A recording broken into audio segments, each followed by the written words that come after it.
तो उसको पूरा करने के लिए कृष्ण भगवान बाणासुर से युद्ध करने के लिए आ गए।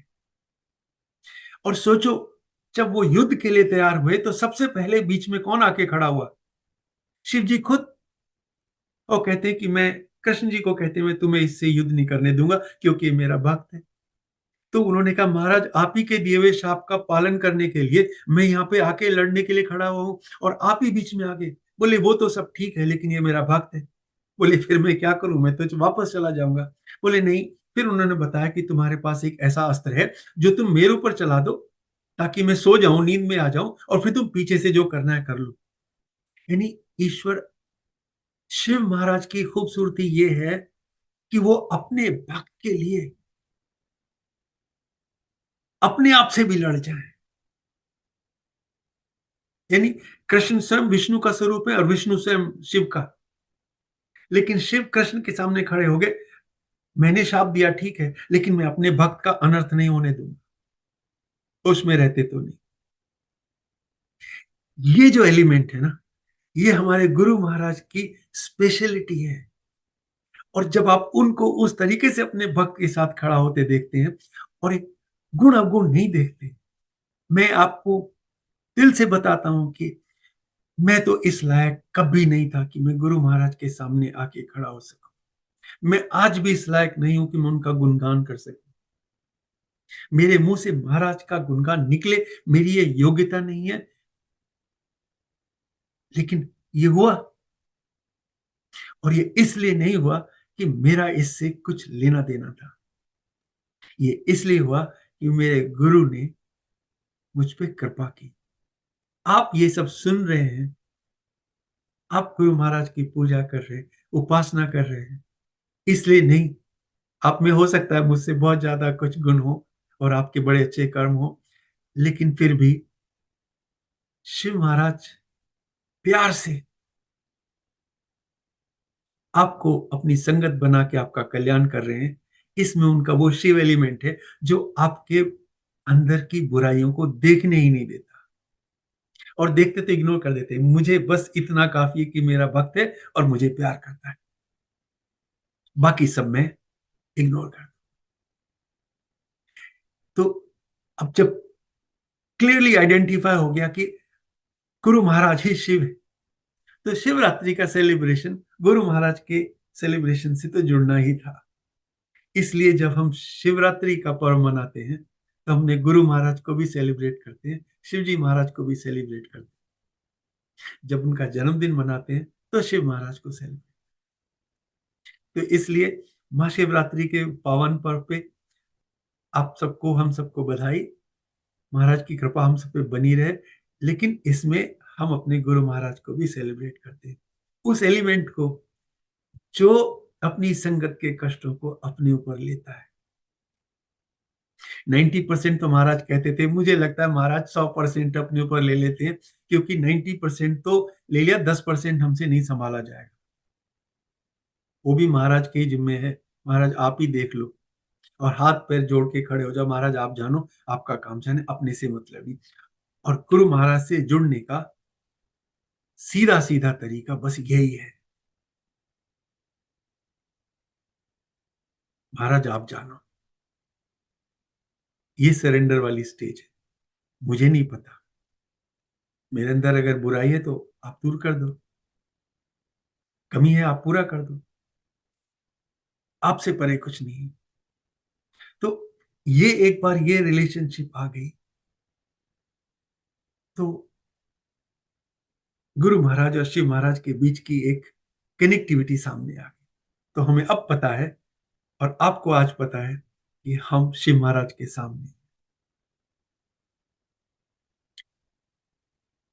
अब जैसे अंकल ने आदेश दिया था कि थोड़ी सी बातें ज्योतिर्लिंगों के बारे में भी की जाए, तो मैंने सोचा 15 मिनट में महाराज का गुणगान करूं और 15 मिनट में थोड़ा सा इस विषय पे बात करूं। लेकिन मैं जो शिव पुराण में लिखा है वो आप सब पढ़ ही सकते हैं, लेकिन मैं तो वही शेयर करूंगा जो मेरी समझ में आता है। और मैं चाहूंगा कि आप मेरी बात को उस तरह से ध्यान ना दें, आप अपने तरीके से समझें, बैठ के आप सोचिए जरूर। तो मैं जिस तरीके से थोड़ा सा साइंटिफिक बेंट ऑफ माइंड है उससे, और जिस तरीके से मैं ज्योतिर्लिंग को, इन चीजों को रिलेट करता हूं, मैं वो शेयर करूंगा। देखिए,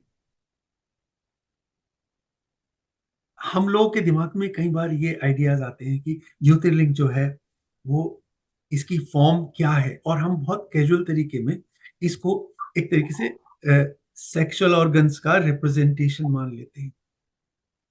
it is farthest from truth. तो इसके बारे में जो मैंने सोचा, पहले मैं वो बात बता, हमारे यहाँ साकार और निराकार ईश्वर की दो सिचुएशंस मानी गई हैं। निराकार जो जो दिखता नहीं, जो ब्रह्म है, जो बढ़ के फैल गया है, जो ब्रह्म की परिभाषा है कि जो बढ़ के फैल गया है, इट इज एवरीवेयर। जैसे कि गुरु महाराज आज है, और उसका जो फिजिकल मैनिफेस्टेशन है वो साकार। और जब पहली बार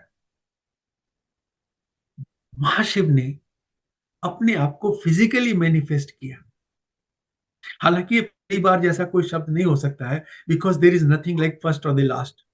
जब आप अनंत की बात करते हैं, और मैं उस पर थोड़ा सा आऊंगा, तो उसकी जो शेप थी, वो शेप जिसको महाशिव ने ब्रह्मा जी और विष्णु जी से एक्सप्लोर करने को कहा था कि देख के बताओ, मेरा छोर तक जाके वापस आके बताओ। और विष्णु जी ने तो हाथ खड़े कर दिए थे, महाराज मैं तो नहीं कर पाया।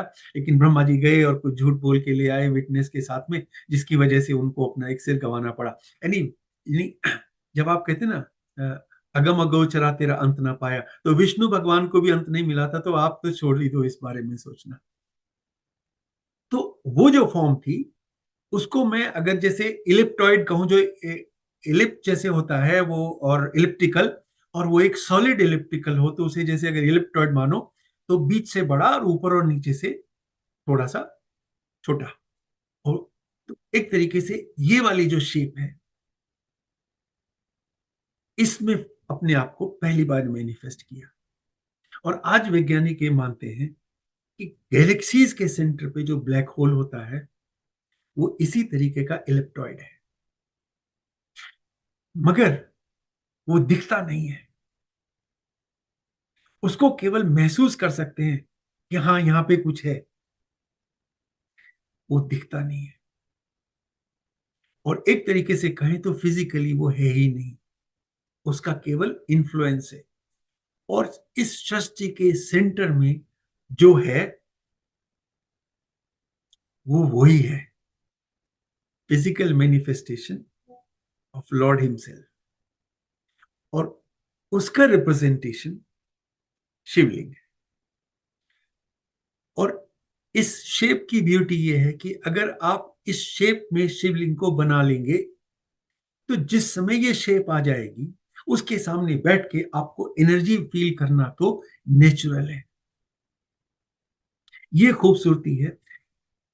एज सुन एज, जैसे ही आप इस शेप के सामने बैठेंगे, शिवलिंग के सामने बैठेंगे, इलेक्ट्रॉइड की वाली शेप के सामने बैठेंगे, आपके अंदर लौट के एनर्जी आना जरूरी है। ये वाइब्रेशंस आपको आएंगे। तो जब महाराज ने कहा ना कि मैंने ये मंदिर बनाया है अपनी संगत के लिए, और इसको उन्होंने एक और यूनिक शेप दी। उन्होंने तो शिवलिंग के अंदर ही आपके बैठने का इंतजाम कर दिया, शिवलिंग के सामने बैठने की जरूरत नहीं। तो उसके लिए कारण ये था कि उन्होंने जब कहा कि मैंने इसमें 12 ज्योतिर्लिंगों की सारी शक्ति एक साथ दे दी है, यहां आकर दर्शन करने से आपको उन सब तीर्थों का पुण्य मिल जाने वाला है। इसलिए इसकी शेप ऐसे बनाई कि आप उसके अंदर बैठ सकें। और बहुत रॉकेट साइंस नहीं है, आप उसके अंदर आप बैठो, वहां जाके आपको दरबार में घुसते ही जो वाइब्रेशंस महसूस होते हैं, जो गुरु की उपस्थिति फील होती है, वो, उसके लिए आपको कुछ बहुत मेडिटेशन की भी जरूरत नहीं है। और कितने साल हो गए हैं, हर बार बड़े मंदिर में दरबार हॉल में घुसने के बाद में वही फीलिंग होती है, दिव्यता की वही फीलिंग, वही एहसास होता है जो तब हुआ था जब मैं पहली बार महाराज के सामने उपस्थित हुआ था, 18 फरवरी 2001 को। और उस एहसास में जरा भी कमी नहीं आई है। तो आप, ज्योतिर्लिंग वो है जहां पे शिव भगवान ने स्वयं अवतरण लेके वहां पे अपने आप को फिजिकली प्रेजेंट किया, और उसका एक तरीके से के शिव का धाम बन गया। और ये वो स्थान है जहां पे शिवजी महाराज ने अवतार लिया, खुद रहे, और ये मंदिर बनवाया, और इसके अंदर अपनी संगत के लिए हमेशा हमेशा तक टिके रहने वाली शक्ति दे दी। अगर आपके समझ में नहीं आ रहा ना, कोई बात नहीं, पहुंच जाओ। गुरु महाराज समझने की चीज नहीं है, वो मानने की और महसूस करने की। और आपको बिना किसी झिझक के बड़े मंदिर में वो एहसास मिल जाएगा जो आपको 12 के 12 ज्योतिर्लिंग दर्शन करने से मिलेगा। और ये गुरु महाराज की अपनी वाणी की, मैंने ऐसा कर दिया है और उनसे परे कोई नहीं है। अगर गुरु ने कहा, अभी कोचर आंटी ने बताया खूब सारी बातें जो गुरु महाराज कहते थे, अक्षर सत्य है। और तो ये भी सत्य है कि शिव मंदिर, हमारे बड़े मंदिर के जो साय से भी गुजर जाएगा उसका भी कल्याण है। अंदर जाने वाली बात तो है ही अलग। और अगर आप अंदर जा पा रहे हैं तो आप पे शिव भगवान की विशेष कृपा हुई है।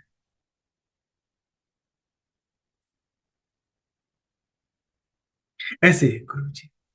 लेकिन लेकिन जब ये तय हुआ कि एक स्टोरी 12 के 12 ज्योतिर्लिंगों के बारे में बताऊंगा, वैसे तो आप पढ़ ही सकते हैं, लेकिन आदेश का पालन करना होगा, तो मैं एक छोटी सी स्टोरी 5 मिनट में बताता हूं, और उसके बाद में अपनी वाणी को विराम दूंगा।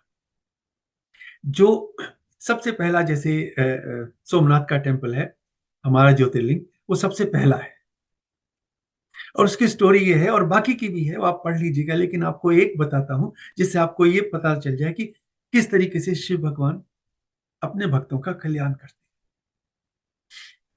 हैं।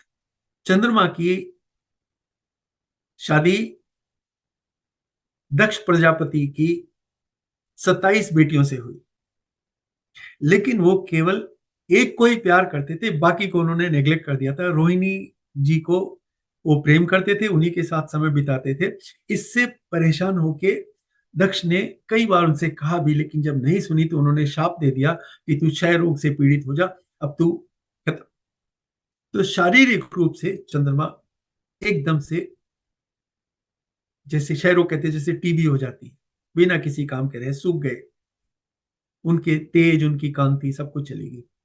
और लोगों ने कहा कि भाई अब एक ही तरीका है। और जैसे मैं आपको बताऊं, जब कोई नहीं आपकी सुनता ना, केवल शिव सुनते हैं। और आप लोगों के लिए तो शिव खुद चल के आए आपको बताने कि मैं हूं, और हमारे गुरु महाराज सुनते हैं, इसलिए किसी और को कहने की जरूरत नहीं है। तो स्टोरी पे वापस आता हूं। चंद्रमा को कहा कि भाई तू शिव जी की पूजा कर। उन्होंने शिव की पूजा की, शिव भगवान खुश हुए, और उन्होंने आके पूछा भाई क्या बात है, कैसे है।